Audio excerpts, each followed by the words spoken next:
Welcome to Canada's podcast.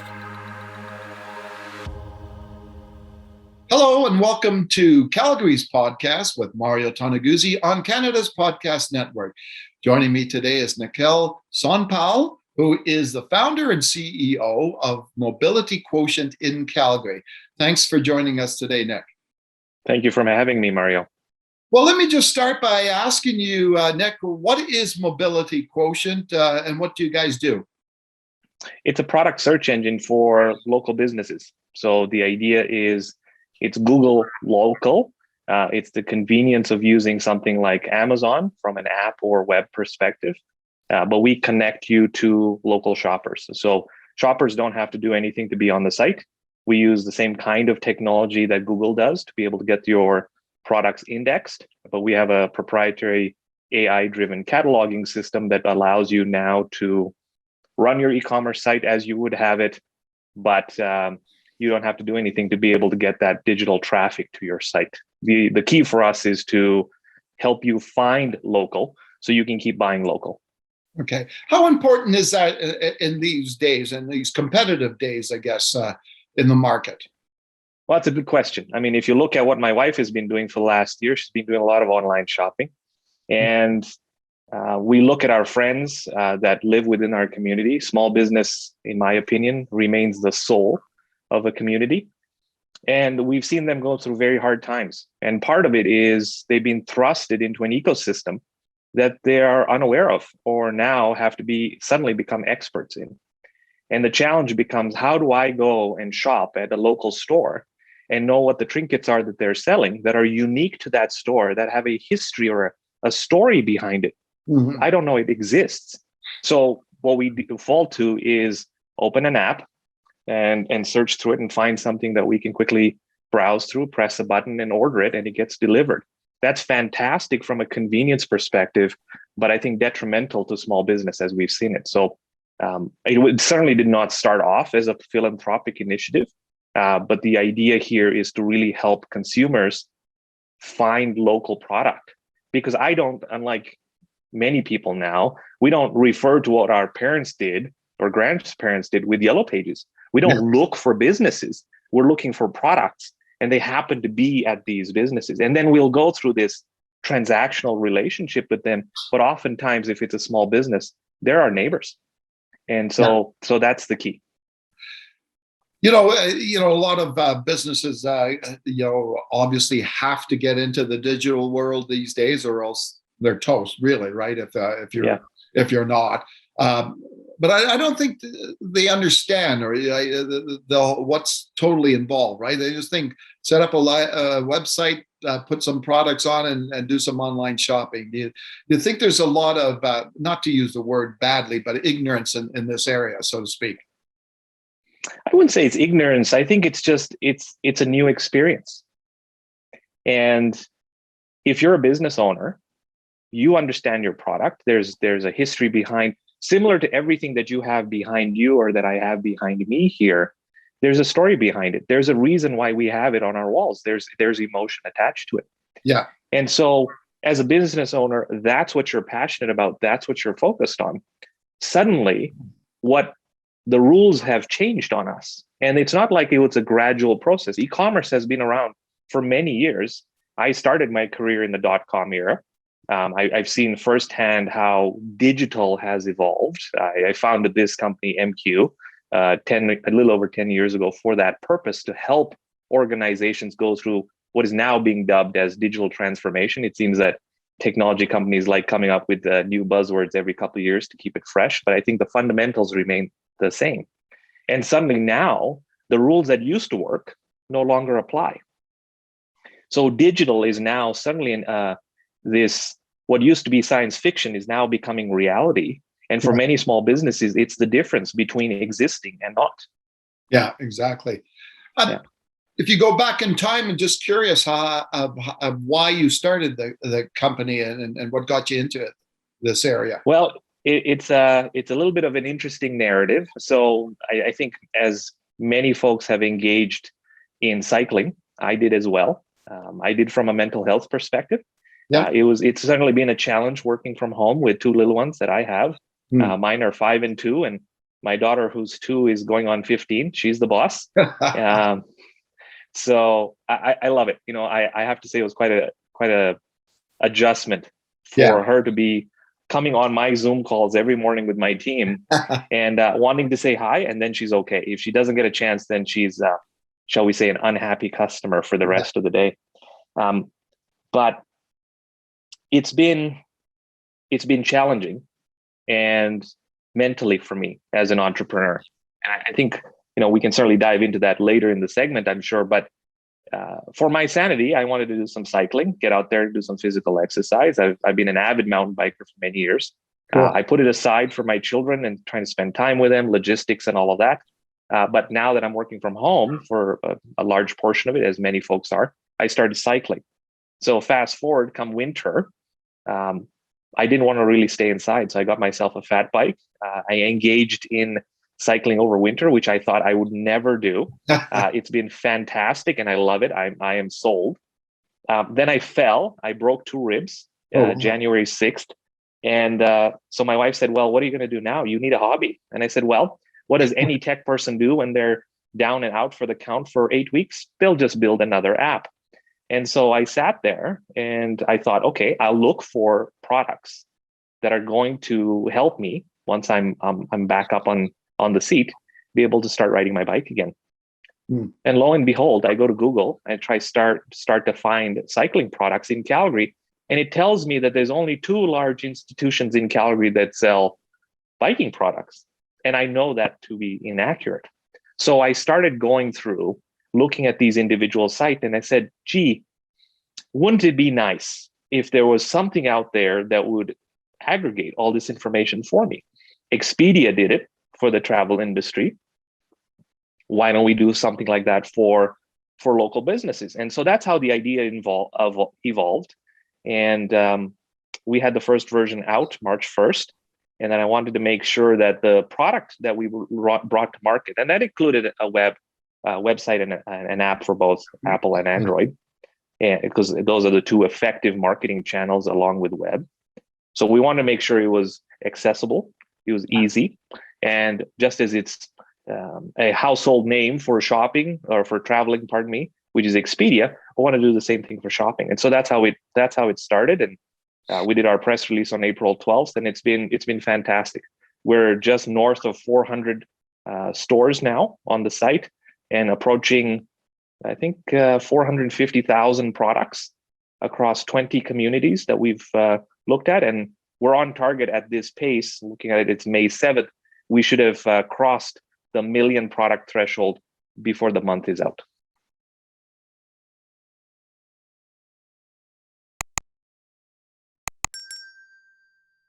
So, just as an aside, I know your experience was a bad one, but I kind of chuckled because I said, "Oh, so in my mind is going, oh, so that he's one of those crazy guys I see sometimes out there riding their bikes in the winter."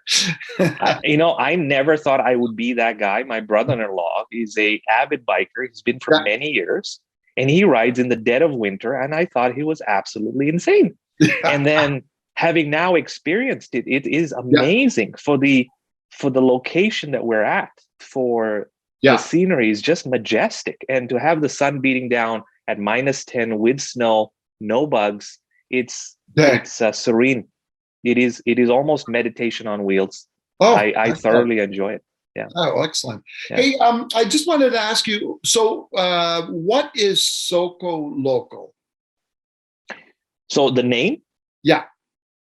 So Soko means market in Swahili. So I was born and raised in Kenya, and in Swahili, Soko means marketplace. It's a gathering place, an old school, traditional, back in the heyday place where there was commerce and community is where Soko, that's what Soko was about. And for me, I really wanted that essence to carry forward because a lot of business owners we've been chatting with over the last few weeks. And the first question is, what is this? So we explained it to them. It's a search engine for local products. We'll index your store. And they said, how much does it cost? And we said, it's free. Wait a minute, what is the catch? How do you make money? And I said, well, we make money like any other search engine. The expectation is preferred or preferential positioning, but a very heavy emphasis, critical emphasis on local. So you're a local business. I can't have a different business in Toronto or Vancouver overtake your position in Calgary. It's impossible. The architecture does not allow it. And they're flabbergasted that something like that is available and is present for them. So, and that to me really brings me validation as an entrepreneur, because I often feel like we need that to say that we're doing something that does hopefully make a difference, because we do have to get quite engaged and passionate into the business itself for it to move through, because many folks think we're possessed or insane or both. So SOCO local is local marketplace. That's effectively what it translates to. Okay, super. Mm-hmm. Tell me what you like about being an entrepreneur. I've been asked this question many times, and I think my answer changes depending on when it's asked. Yeah. Because that is the true representation, I feel, of being an entrepreneur. It is an ebb and flow emotion that is attached to being a business owner. The one thing I say that really empowers me when I wake up in the morning, and I don't get much sleep. It's usually about 4 hours, 3.5 to 4 hours, is to see folks grow in their position. They join a small company. They have these idealistic views of being able to make a difference and being able to do that, and they can see that. Larger organizations, you tend to be quite siloed, and in a small company, you really get to experience a lot of different facets of the business. Sometimes quite concerning, quite scary, but quite an adrenaline rush. So for me, it's about watching team members that join my organization grow and learn things that they don't want to do, and things that they're quite excited about doing, and really setting their future for their entire career path. And so being a part of that experience, I think, is quite empowering. And being an entrepreneur, it allows me to be able to do that without having to navigate the political rivers that run through larger organizations. True. What about on the negative side, so to speak? What don't you like about how long is your podcast? Yeah.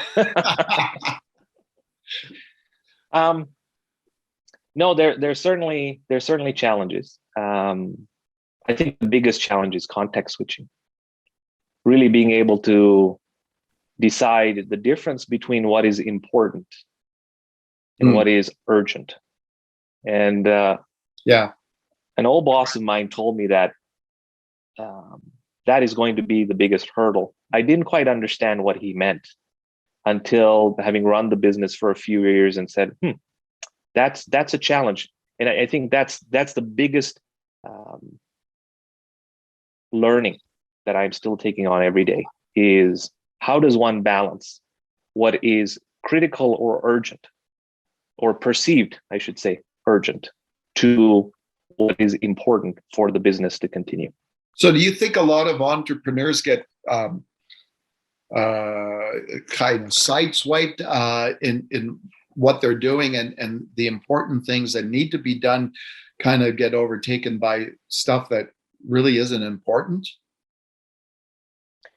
Well, I use the word perceived on purpose, because so as an entrepreneur, I think we fall into two categories. If I were to truly simplify it down, and perhaps it's too simplistic a view, but I try and keep it to a point where I can remain sane, is that we fall into two buckets.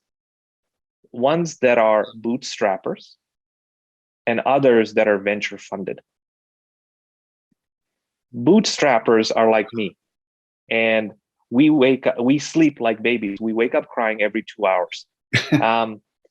That's the life of a bootstrapped entrepreneur. We don't have outside funding. We self-invest. We have different, either it's our investments, our personal investments that drive the business, or it's reinvestment within the organization itself, or perhaps a different P&L. For venture funders, or venture entrepreneurs, pardon me, they have a new boss. And the boss has their own agenda. their own perceived paths to success outside of the capital investment that many make. Operating investors have their own ideology that you need to fulfill. And so as entrepreneurs now, I think in some cases, and I wouldn't say in all, of course, but I think in some cases it stifles innovation because you can't wake up one day and say, I have a broken rib, but why don't I build an app to do a search engine for local products? That would have to go through an approval process. And so what happens now is that what you're passionate about, the opportunities you may see, have to go through a justification process. And now you're going through, my boss used to say, they can only be one number one priority. And I believe that. But is it the right number one priority? And I think entrepreneurs that have been blessed, that have been venture backed, that have funders that they ideologically connect with, I think they're going to be in sync. For entrepreneurs that don't have that, I think it's going to be a very big challenge for them.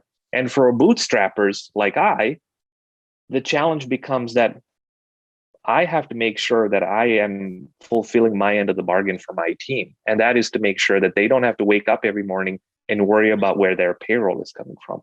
Because if I can do that, that is my obligation, then I'm going to get 110% from them. If I don't do that, and I still enroll them into the chaos that is an entrepreneur, they're not focused on that anymore. They're not focused on doing what they excel at. Many folks would join a small startup and they feel like, I want to be part of a startup. I want to feel the energy. I think what a lot of folks don't understand is that it's chaos. There is controlled chaos. And so to be able to distinguish within that chaos, critical or urgent versus important has been the biggest challenge. Okay, super. Well, that was great, Nick. I really appreciate you taking the time to speak with us today. Oh, thank you for having me. Okay, great. That was Nikhil Sonpal, who is founder and CEO of Mobility Quotient in Calgary. This has been Calgary's podcast with Mario Toneguzzi on Canada's Podcast Network. Thanks for joining us today.